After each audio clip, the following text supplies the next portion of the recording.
Part 37, who the fuck did I marry? So at this point in time, I have filed for divorce. I paid for the filing fee. I'm representing myself pro se, and it should be an uncontested divorce. During this time, Legion had driven to Philly, lied to his family, and said I had cheated on him, that he caught me, and that the guy I cheated on him with was a law enforcement officer who used his gun to threaten him to get out the house. None of that was true. At some point while he was in Philly, he ran out of options in terms of where he could stay. Family members did not want him to stay with them. Apparently, a lot of bridges were burned, according to the female cousin I had talked to on the phone. So he left Philly and went to Augusta. Yes, what you were hearing is correct. He drove from Georgia to Philly, stayed in Philly for about 3-4 days, left Philly, drove back to Georgia, went to Augusta. Keep in mind, if you have lost your notes at this point, he was raised in Philly and did high school in Augusta before he went to California. So he has family in Augusta. So at this point, he's on his way to Augusta to stay with a new set of people. The reason why this is important is because what I have is a divorce settlement agreement. That divorce settlement agreement has to be signed by the two of us, where we are basically telling the court, look, this is what he's keeping, this is what I'm keeping.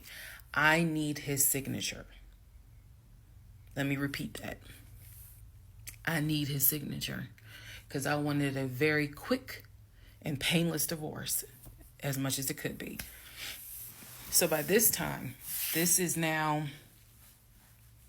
around June 25th. So around June 25th, he's now in Augusta. He had left the house June 17th.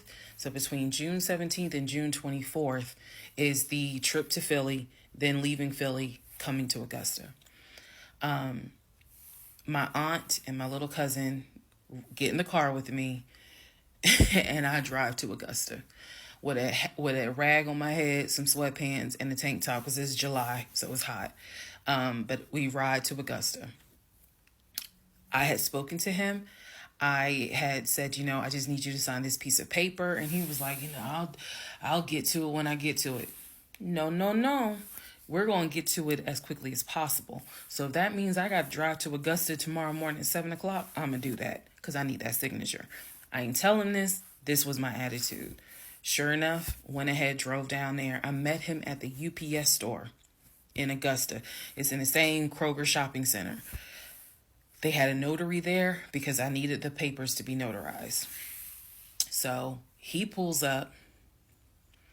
It's only been a week since I last saw him. It has been months since my aunt saw him. Okay? She had no idea of the condition that he was in. Again, I'm telling y'all, when I met him, when he met my family, he was like a size 3X.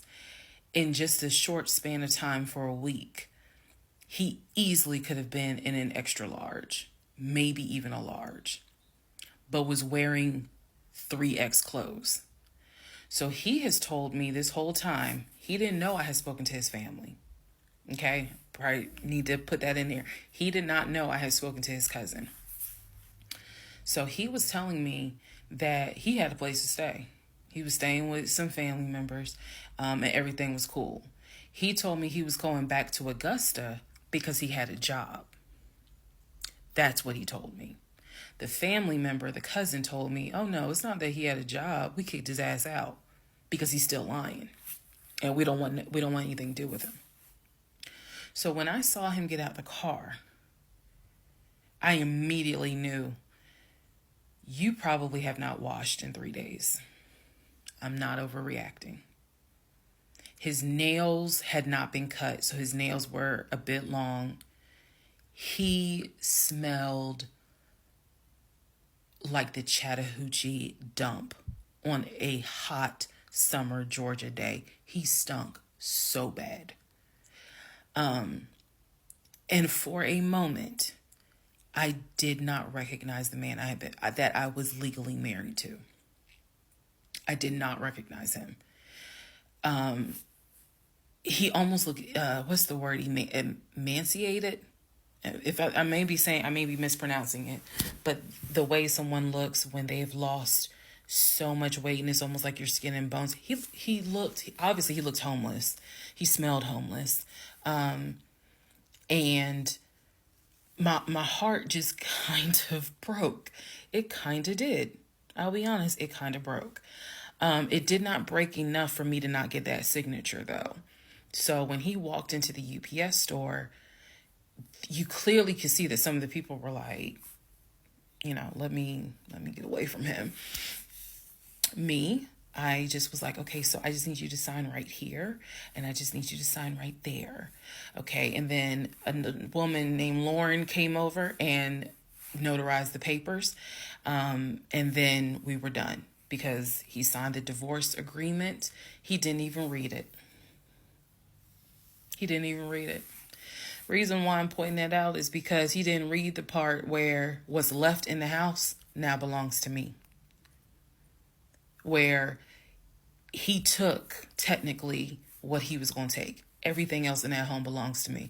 Remember, I told y'all he had left all his Invicta watches.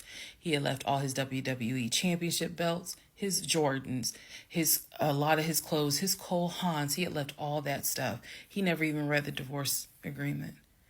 So he signed it. I signed it. Lauren notarized it.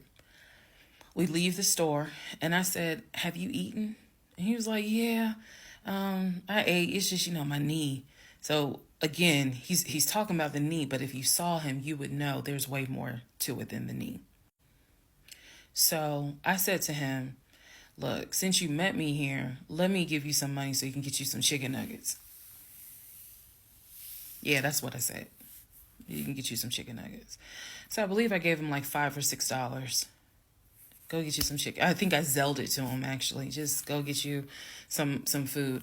Then because where he parked was not far. It was like, okay, I'm parked here. He's parked in front of me in the other row. So there's that aisle that you can drive down. So I walked him to the car. And I saw the condition of the inside of the car. And that's when I knew he's been living in his car. He's been living in his car. So clearly, I no longer had a question of, so where's this offshore account? Where's the U.S. bank savings account? Where's the checking account? Didn't have that question anymore. Because if you had money, you wouldn't be living in your car. You would not be in the same clothes that you were in when you left my house on June 17th. And this is now June 25th. So he was like, I'm going to be all right. I'm about to start a new job. I'm going to be cool. I got a family member I can stay with. Everything's going to be okay. All right. I said, I will let you know when the divorce is granted. I said, I will send you a copy of the divorce decree. And he was like, okay. He said, well, how long you think that's going to take? I said, I'm not sure. I thought I had to wait 30 days before I could file the divorce agreement settlement form. And then the judge would grant it in 30 days. So basically, this is like June 25th. I'm looking at the end of August that it would take for the divorce to be granted, assuming there were no hiccups, assuming he didn't decide he was going to pull a fast one. So I told him, I was like, I'm going to file this, and then once we get the divorce decree, I'll send you a copy. He said, okay. He got in his car. I got in my car. I drove all the way back home, and he went to wherever he went. Next part is the next series of lies that I was faced with.